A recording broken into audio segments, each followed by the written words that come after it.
जैसा कि last episode में हमने देखा था कि एम्परर वू की सोल गलती से किनफेंग की बॉडी में एंटर करती है, जहाँ पर उसे पता चला कि ये बंदा एक जीनियस था जिसे उसकी लवर ने धोखा देकर उसकी सारी पावर को डिस्ट्रॉय कर दिया। साथ ही साथ किनफेंग की फियांसे जिंगयुन भी अपनी एंगेजमेंट पेपर हासिल करने के लिए किन फैमिली में आकर हंगामा मचाने लगी, तो किनफेंग ने वहाँ आते अपनी इटरनल फ्लेम का यूज करते हुए जिंगयुन के सभी चमचों को खत्म कर दिया। इतना ही नहीं, वो तो जिंगयुन को भी काफी ज्यादा जलील करता है, मगर उसने जिंगयुन को जान से ही नहीं मारा, क्योंकि उसे पता करना था कि सोल को डिस्ट्रॉय करने वाली एंशिएंट टेक्निक इस बंदे ने कहाँ से सीखी होगी।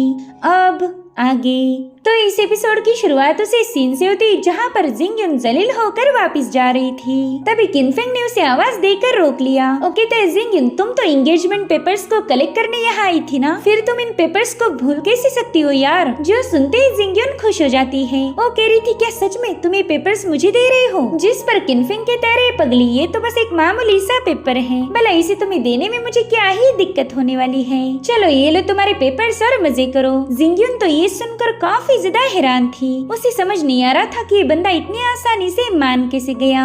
वहीं पर इनके तमाशे को देखने वाली ऑडियंस भी सोच में पड़ गई कि सारी फाइटिंग की नौटंकी तो बस इन्हीं पेपर्स के लिए की जा रही थी, और किनफेंग तो इस मुकाबले को जीत भी गया था। फिर वो एंगेजमेंट के पेपर इस बंदी को इतनी आसानी से क्यों दे रहा है। वहीं पर यांग भी काफी ज्यादा कंफ्यूज थी, इसलिए वो एल्डर किन से पूछती कि फेंग उस चुड़ैल को पेपर क्यों दे रहा होगा, उसकी इस हरकत से तो हमारे किन फैमिली की इज्जत मिट्टी में मिल जाएगी। जिस पर एल्डर किन कहते कि अब इसके बारे में मुझे भी कुछ आइडिया नहीं है। वहीं पर वो घोंसले वाला बंदा कहने लगा कि अरे मैं समझ गया हूँ कि ये बंदा उसे वो पेपर्स क्यों दे रहा। दरअसल किनफेंग के दिल में अभी भी इस बंदी के लिए फीलिंग्स हैं, और वो तो जिंगयुन को बिल्कुल भी हर्ट नहीं करना चाहता। इधर जिंगयुन को भी यही लग रहा था, उसे तो यकीन ही नहीं होता कि उसके इतने बुरे बर्ताव के बावजूद भी किनफेंग उसकी इतनी फिक्र कर रहा है। अब बैकग्राउंड में रोमांटिक म्यूजिक प्ले होने लगा, साथ ही साथ वहाँ पर फूलों की पेटल्स बरसते हुए इस मोमेंट को और ज्यादा रोमांटिक बना रही थी।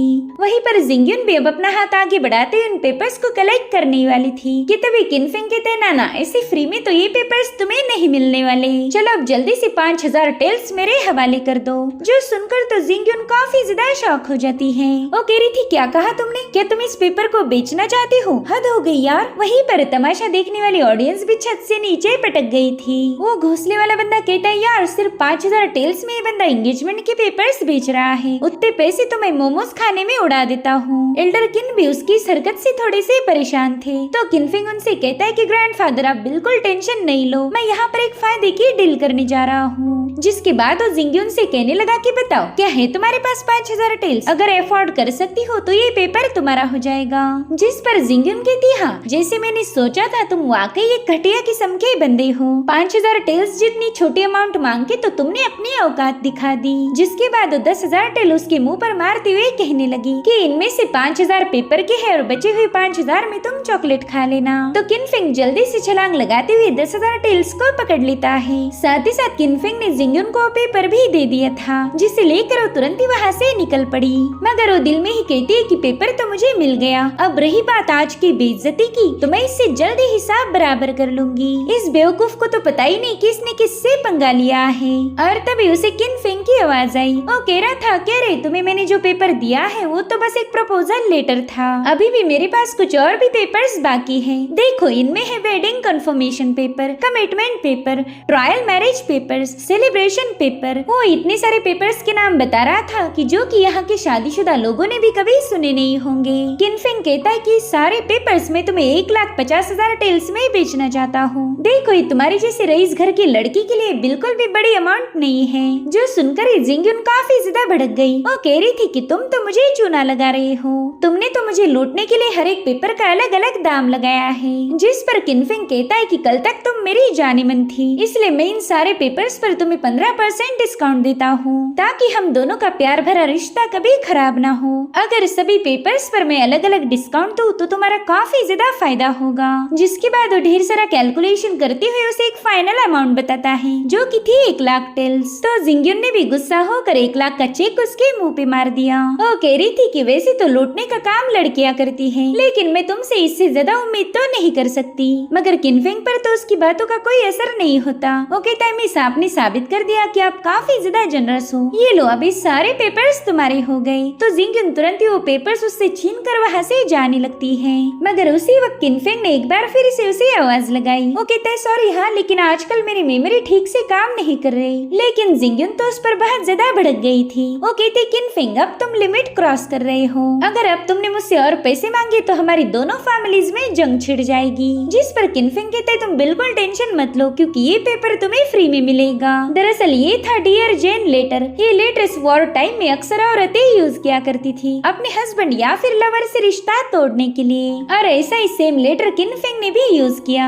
जिसका मतलब ये था कि वो खुद ही इस बंदी से ब्रेकअप कर चुका है। इस बेइज्जती से तो जिंगयुन काफी ज्यादा भड़क गई थी। यहाँ पर किनफेंग ये सारी हरकतें करके बस उसे उकसाना चाहता था ताकि जिंगयुन गुस्से में आकर अपने जेड पेंडेंट का यूज करके उस पर हमला कर दे। और तो और होता भी बिल्कुल वैसे ही, जिंगयुन ने उस पर अपनी जेड टोकन से अटैक कर दिया था। हम देख पाते हैं कि उस जेड पेंडेंट में से ढेर सारे सोल्स बाहर आते हुए किनफेंग को खत्म करने की कोशिश करने लगी। वहीं पर किनफेंग जैसे तैसे उनसे बचते हुए कहने लगा कि ये तो वही सारी सोल्स है जिन्हें तुमने बड़ी बेरहमी से खत्म करके अपने पेंडेंट में ट्रैप किया होगा। अब तो मैं समझ गया हूँ कि तुमने मुझसे पहला भी कई सारे लोगों को धोखा दिया है। जिसके बाद उन डिमोनिक सोल के अटैक से बचते हुए अपनी इटर्नल फ्लेम से वहाँ पर एक जोरदार ब्लास्ट कर देता है, जिसके चलते इटर्नल फ्लेम की चपेट में आकर वो सारी सोल डिस्ट्रॉय हो गई। अब किनफेंग जिंगयुन ने पहने हुए पेंडेंट को छीनने की भी कोशिश करता है। उस जेड से उसे अपने पास्ट लाइफ के राइवल जाओ हुआ की आराम महसूस हो रही थी, और फाइनली उस जेड को ग्रैब करते हुए उसने जिंगयुन के मुंह पर एक जोरदार पंच हिट कर दिया। उसके तो एक ही मुक्के में वो बंदी अपने एंगेजमेंट पेपर के साथ फ्लाई करती हुई सीधे रास्ते पर जाकर पटक गई। वहाँ मौजूद लोगों को तो यकीन ही नहीं हो रहा था कि जीनियस शेन जिंगयुन की इतनी बेइज्जती हो चुकी है। साथ ही साथ उन्होंने किनफेंग का डियर जेन लेटर भी देख लिया था, तो समझ जाते हैं कि जिंगयुन को तो किनफेंग ने ही डंप किया था। अब वो लोग आपस में डिस्कस कर रहे थे कि ये बंदी किनफेंग को डंप करने आई थी, मगर किनफेंग ने इसे डंप करके इसकी नाक कटा दी। किनफेंग को भी अब पूरा यकीन हो चुका था कि इस लड़की के पास जो ईवल स्किल्स है वो ओरिजिनली जाओ हुआ से बिलोंग करती थी।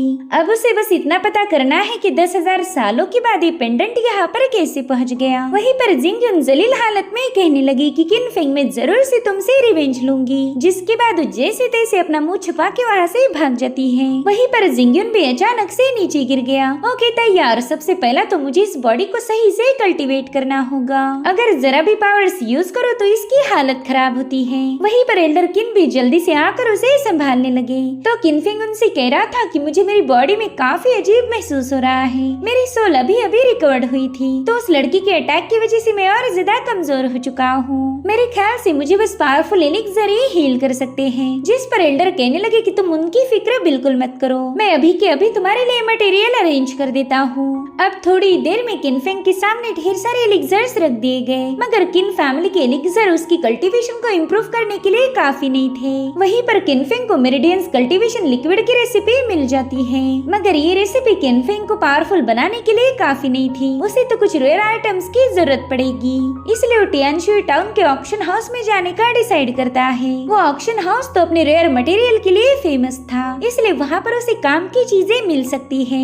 जिसके बाद वो चेयर से जंप लगाकर वहाँ मौजूद मटेरियल को अपनी टीएनडी कोल्ड रन में ऐड कर देता है। किनफेंग पावरफुल होने के साथ साथ एक काफी अच्छा अल्केमिस्ट भी था, इसलिए उसने तुरंत ही अपनी इटर्नल फ्लेम का यूज करते हुए रिफाइनिंग प्रोसेस स्टार्ट कर दी। इटर्नल फ्लेम हर एक चीज को प्यूरिफाई कर सकती है, जिसकी वजह से वो जो चाहे वो एलिक्सर बना सकता था, और इसमें उसके फेल होने के चांसेस एकदम ना बराबर हैं। और थोड़ी देर में रिफाइनिंग प्रोसेस पूरी होकर उस कोल्ड रन से मेरिडियंस कल्टीवेशन लिक्विड बाहर निकलते हुए सीधे बॉटल्स में सेटल हो गया। किनफेंग कह रहा था कि ये लिक्विड मेरिडियन कल्टीवेशन रन के लोगों के लिए काफी ज्यादा फायदेमंद साबित हो सकता है। इतना ही नहीं, ऑर्डिनरी लोगों के लिए तो ये किसी स्पेशल ट्रेजर से कम नहीं होगा, मगर ये लिक्विड मेरे किसी काम का नहीं, ना ही इससे मेरी बॉडी स्ट्रांग बनेगी और ना ही मैं ब्रेक थ्रू कर पाऊंगा। जिसके बाद वो सीधा टियानशुई टाउन की कियानजिन पवेलियन में पहुंच चुका था। यहाँ पर वो अपनी मेरिडियंस कल्टीवेशन लिक्विड का सौदा करते हुए कुछ काम की चीजें खरीदना चाहता है, और ये पवेलियन भी अपने रेयर आइटम के एक्सचेंज के लिए ये काफी ज्यादा फेमस था। साथ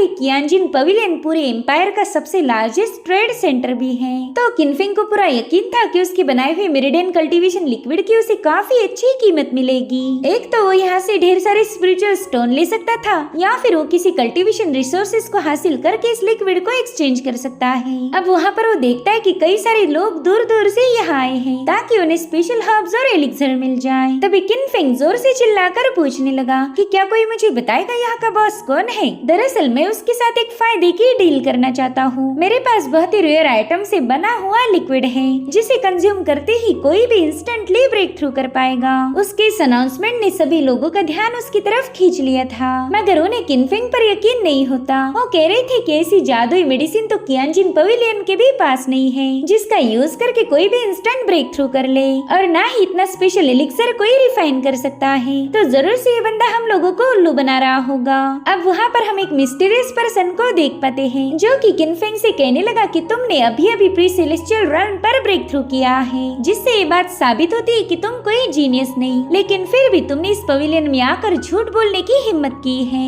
अब इसकी पनिशमेंट तो तुम्हें मिलनी ही चाहिए। आफ्टर ऑल ये हमारे कियानजिन पवेलियन की इज्जत का सवाल है। जिसके बाद वो बंदा तुरंत ही अपनी पावर्स को एक्टिवेट करते हुए सीधा किनफेंग पर हमला कर चुका था। वहीं पर किनफेंग तो उसके इस हमले के लिए बिल्कुल भी तैयार नहीं होता। और इसी के साथ एपिसोड यहीं पर एंड हो जाता है। Thank you so much for watching. Bye bye, take care.